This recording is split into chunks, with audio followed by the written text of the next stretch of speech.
আচ্ছা, গত দুদিন ধরে তুমি কি শুরু করেছো বলো তো? কি শুরু করেছি? কিছু শুরু করিনি।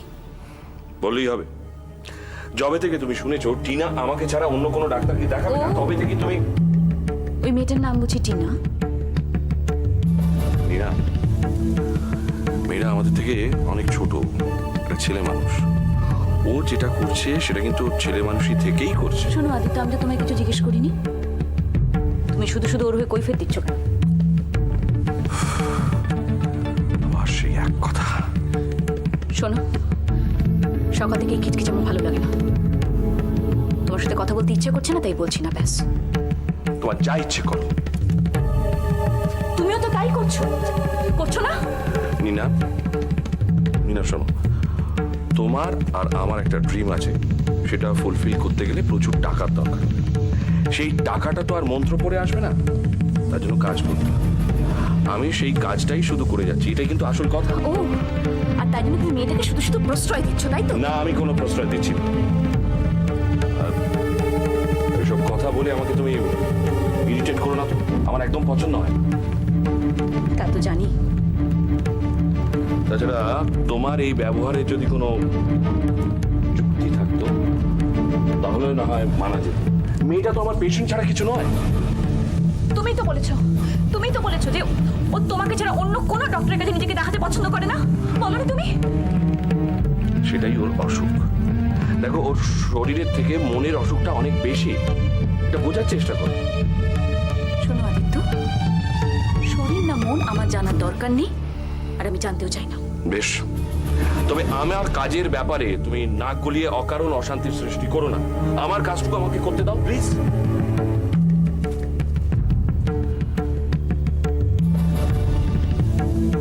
আশ্চর্য, কত পাল্টে গেছে আদিত্য। এসো, তুমি বসো, আমি মাকে আর বৌদিকে ডেকে আনছি। ওকে? আমাকে অবলা জি একা হারে অবলা জীবনে হারি। তুমি বসে, আমি জল দিচ্ছি। না, শোনো না, মানে আমাকে এখানে ডাকা হয়েছে কেন সেটা সেটা কি বলবে? তোমাকে ডাকা হয়েছিলাম সেটা তুমি জানো না? আমার বাড়ির লোকের সাথে আলাপ করার জন্য। ঠিক আছে, এক মিনিট, মানে তুমি দেখো, আমাকে এখানে এমন করে ফেলে পালিয়ে যাও না। দেখো, তুমি তো চলে গেলে, তারপর দুটো স্বর্ণমার্কা লোক ঢুকলো তোমার বাড়ি। তোমার বাড়ির লোক যে আমার প্রতি খুব একটা তুষ্ট হয় সেটা তো আমি জানি। মা শুনতে পেলে কিন্তু কি ভাববে বলো তো? আমি যাচ্ছি, তুমি আসো। এক মিনিট, শোনো না, এরকম ভাবে চলে যাচ্ছ কেন? আচ্ছা, আমার অবস্থা এত সঙ্গীত, তুমি এরকম চলে যাচ্ছ। শোনো, যা বলবে একটু দূর থেকে বলো, কাছ থেকে নয়। হ্যাঁ, তুমি দূর থেকে। কিন্তু দেখো, তুমি চলে যাওয়ার পর যদি দুটো স্বর্ণমার্কার লোক ঢুকিয়ে আমাকে কেলিয়ে করে দেয়, তখন তো আমার... আবার বিমান। চুপচাপ বসো। বসো না। না, শোনো না, আমি একটা কথা বলি, মানে... আমি একটা কথা বলি তোমাকে। আমার দাদা কিন্তু রকচটা, হ্যাঁ? আর আমার মা কিন্তু একটু গম্ভীর লোক পছন্দ করে। আমি আসছি, ডেকে আনছি। এক মিনিট, ধরো আমি যাই। কোথায় আছো তুমি? কি আশ্চর্য, তুমি কন্টিনিউয়াসলি আমাকে ভয় দেখাচ্ছ। আর তো আমি ভয় যদি না দেখাই, তারপর যদি তুমি হাত থেকে চলে যাও, পালিয়ে যাও কোথাও। কি কি কি কি কি বললে? পালিয়ে যাও অন্য কোথাও। তোমার কি মনে হয় আমি তোমার সঙ্গে কিছুদিন সময় কাটাচ্ছি? বিমান, এই বিমান, আমি ইয়ার্কি করছি, তুমি সিরিয়াস হয়ে গেছো না? তা তুমি না মাঝে মাঝে বাচ্চা হয়ে যাও। তুমি বসো, আমি দূরে একটা নিরাপদ দূরত্ব রেখে। বিমান, তুমি বসো, আমি মাকে ডেকে আনছি।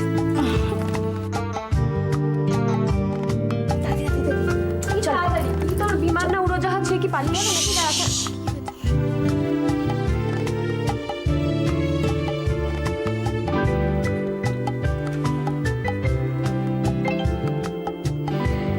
ওই ঘরে বসে আছি, ঠিক আছে? আমি মাকে ডেকে নিয়ে যাচ্ছি, আর তুমি ফিল্ডে নিয়ে পড়ো। ওকে? আমি ফিল্ডে কেন? আমি কেন নামতে যাবো? তুই মাকে নিয়ে যা, আমি বরং ওর জন্য চা জল খাবার করে আনছি। হ্যাঁ, না ঠিক আছে। যাবে না মানে? সে আবার কখনো হয় নাকি? কেন সে আমার না হওয়ার কি আছে? দেখ আমি গিয়ে কি করবো বল? আমি তো আর তোর গার্জেন নই। তোর মা তোর দাদা এরাই হচ্ছে আসল। হ্যাঁ, ব্যাপারটা বোঝার চেষ্টা করি। আচ্ছা তাই না? তুমি আমাকে গাছ তুলে দিয়ে বইটা কিনে নিচ্ছ। যা বাবা, সত্যি কথা বলছি। তোর রেগে যাচ্ছিস কেন? তুই সত্যি কথা বললে যা। আমি কিন্তু সিরিয়াসলি বৌদি, আমি কিন্তু সিরিয়াসলি এবার রেগে যাচ্ছি। আচ্ছা আমি মাকে নিয়ে ওই ঘরে যাচ্ছি, তুমি 5 মিনিটের মধ্যে চলে এসো, ওকে? কেন বাবা এত তাড়া কিসের? তোমার ইয়ে কি চিফ মিনিস্টার না প্রাইম মিনিস্টার না কি? একটু বসে থাকলে বসে থাক। আমি রেগে যাচ্ছি, বুঝতে পারছি, আমি মুখটা দেখে বুঝতে পারছি আপনি রেগে যাচ্ছেন। আয়না গিয়ে একবার মুখটা দেখুন কি অবস্থা হয়েছে। সত্যি বাবা, ভালো লাগলো। তুমি বুঝতে পারছো আমি কিরম টেনশনে আছি, কিরম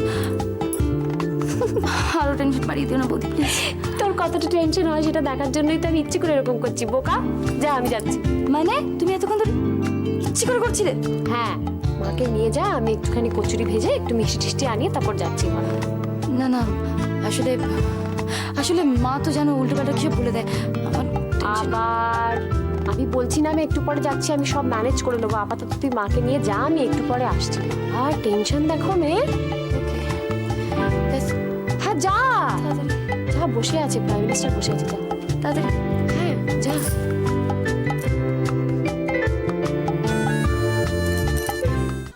না না, থাক থাক, আজকাল প্রণাম টনাম কেউ মানে না। না আমার না বড়দের প্রণাম না করলে খুব অসুবিধা হয়। ঠিক আছে, তোমার নামটা যেন শোনো, নামটা যেন কি? বিমান মিত্র। বিমান মিত্র। তাহলে তোমরা কুলিন। আগে ও তুমি বুঝবে না। তা কোথায় কাজ করো? মানে কোথাকার চাকর? আমি খুব সাধারণ মানের চাকর। না মা, ও বড় একটা বিদেশি কোম্পানিতে চাকরি করে। তাই নাকি?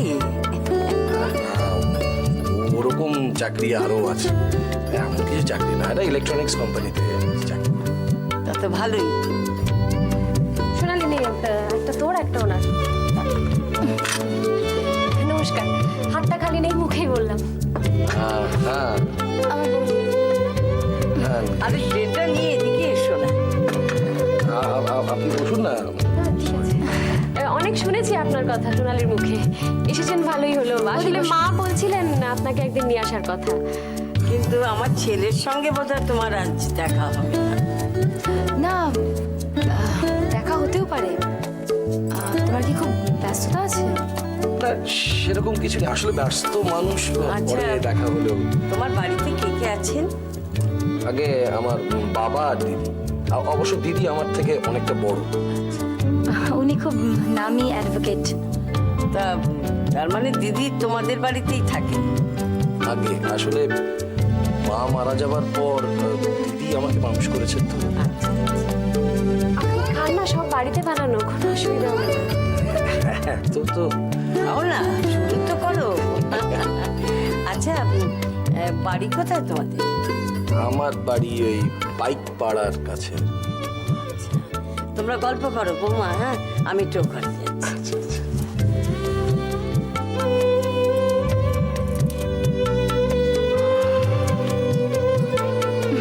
বসুন।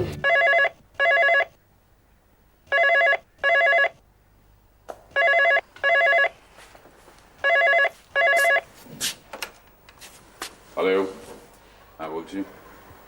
হ্যাঁ বলো। না, প্রোডাক্টটা এখন লঞ্চ করতে চাইছো কেন? পাবলিক তো তোমার অফিসিয়াল মুডে চলবে না। যে কোনো জিনিস একটা লঞ্চ করতে গেলে উপলক্ষ লাগে, ওকেশন লাগে। হ্যাঁ, ওটাকে হোল্ড করো। অ্যাড যেরকম চলছে চলুক, শুধু মাঝে মাঝে একটু ফর্মটা বদলে দিলেই হবে। হ্যাঁ হ্যাঁ, কটা দিন পরে করলেই হবে। হ্যাঁ, পরে কথা হবে। রাইট।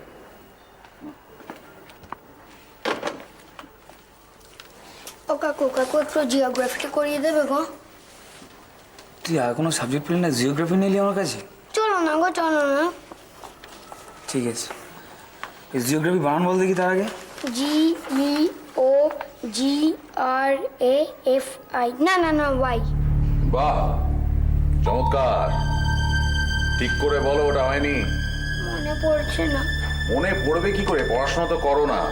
আমার সঙ্গে বলো, GEO GEO GRA GRA PHY। PHY আবার বলো। GEO GRA PHY। মনে থাকবে? হ্যাঁ। যাও। হয়ে গেছে? ও চলো না। চলো। হ্যাঁ দাদা। দেখিস ওদেরকে পড়াতে গিয়ে নিজের পড়া ক্ষতি করিস না। না দাদা, দরকার হলে টিউটর রাখা যাবে। না, একজন টিউটর তো আছেই। আরেকজন টিউটর রাখা যাবে। নিজের পড়া নেগলেক্ট করবি না। যা।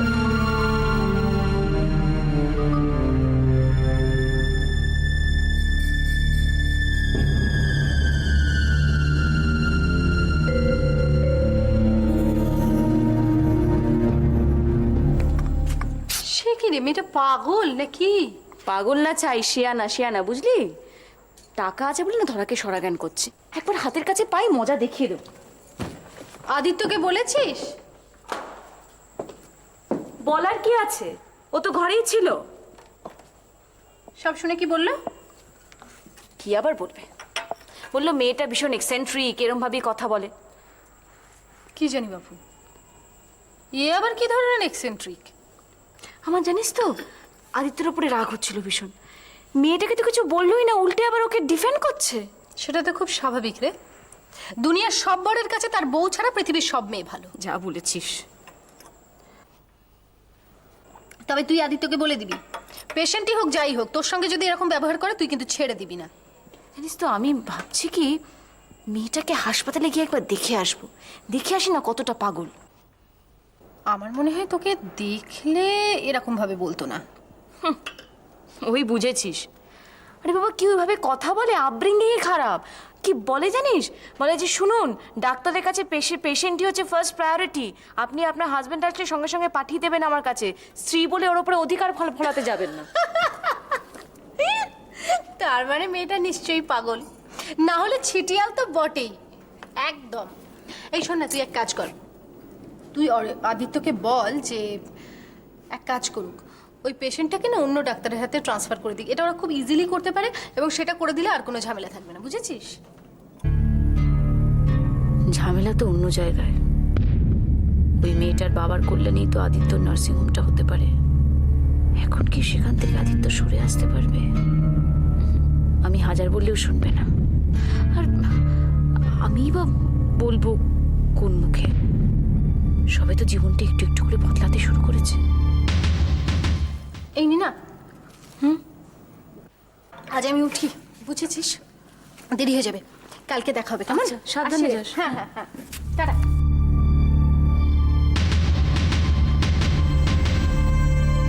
বুঝলে বৌমা, তোমার শ্বশুরকে আমি বলছিলাম অসীমকে বরং বলেই দিক ও অন্য কোথাও গিয়ে থাকুক, কি বলো? না না, এখন এই সময় বলতে হবে না অন্য কোথাও গিয়ে থাকুক, অবস্থা বুঝে ব্যবস্থা নিতে হবে, বুঝেছো? এখন বলার দরকার নেই। কেন থাকবে কেন? না মানে এক্ষুনি বলে দেওয়াটা বোধহয় ঠিক হবে না। কেন? তুমি তো বলছিলে যে মায়ের পড়াশোনা অসুবিধা হয়, সেটা কি হবে তাহলে? সেটা মানিয়ে নিতে হবে। ভালোই বলেছো বৌমা, সত্যি কথাই তো, বাড়িতে একটা অল্প বয়সী ছেলে থাকলে অন্যরকম ভরসা পাওয়া যায়। হ্যাঁ, অসুবিধে একটু আধটু হয়তো হচ্ছে ঠিকই, তো সেটা মানিয়ে নেওয়া যাবে, কি বলো বৌমা? হ্যাঁ, এটা ছাড়া তো আর কোনো উপায় নেই বাবা। উপায় নেই কেন? তুমি কি বলছো না বৌমা? আমি কিছুই বুঝতে পারছি না তোমার কথা। বাবা এক্ষুনি যদি আপনি ওনাকে চলে যেতে বলেন সেটা ঠিক হবে না। মানে উনি খুব একটা সহজে নেবেন না।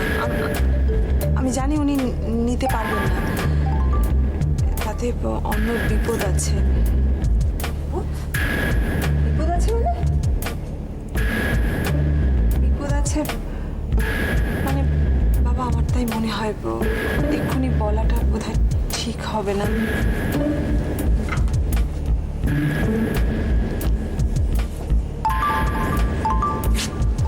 বুঝলে,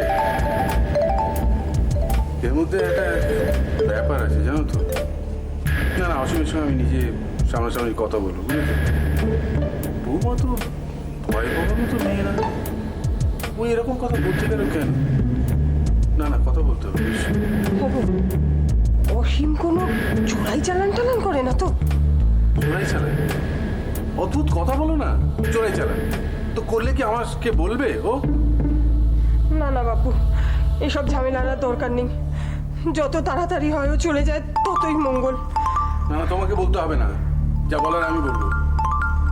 চোরাই চালান, দেখলে তো খাল কেটে কুমিরার কি ফল, বুঝো।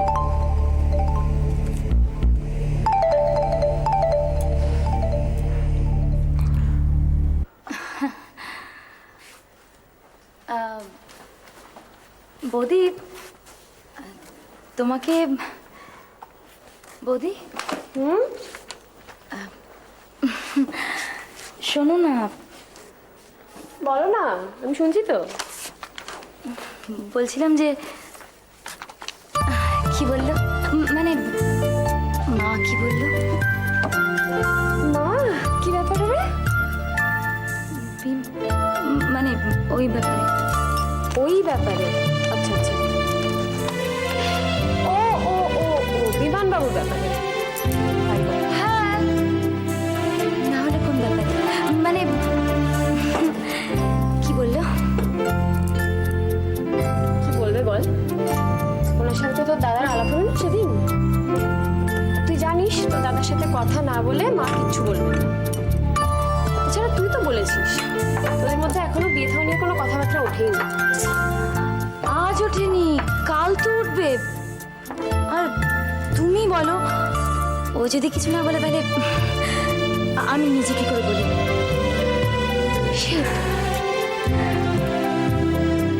ও কিছু না বললে তুই নিজে কি করে বলিস? আপনাকে আমার চিন্তা তো বাকি নেই। ও 10 বছর কিচ্ছু না বললে তুই কিচ্ছু বলবি না, সে তো 100 বার। হ্যাঁ, সেটা তো 100 বার বটে। না না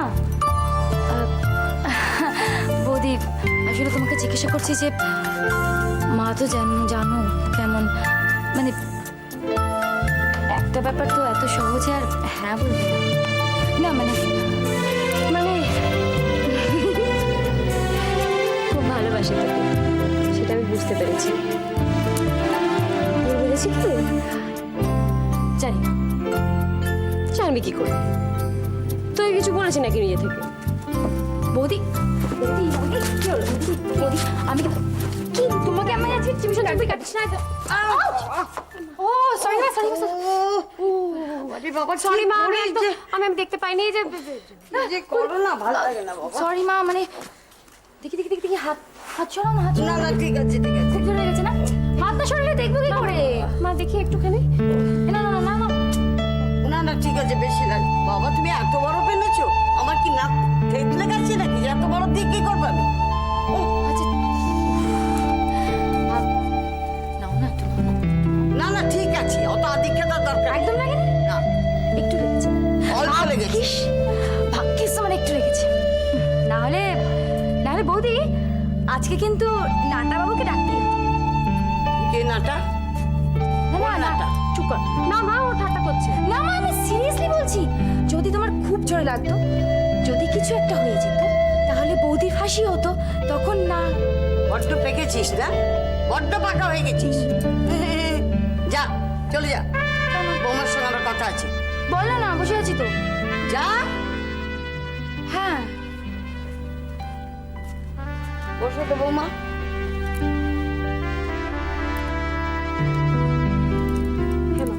হ্যাঁ গো বৌমা, এই ছেলেটা কত পয়সা রোজগার করে? বিমানবাবুর কথা বলছেন? হ্যাঁ, আমার তো মনে হয় বেশি পয়সা করে রোজগার করে না, ভগবানই জানে।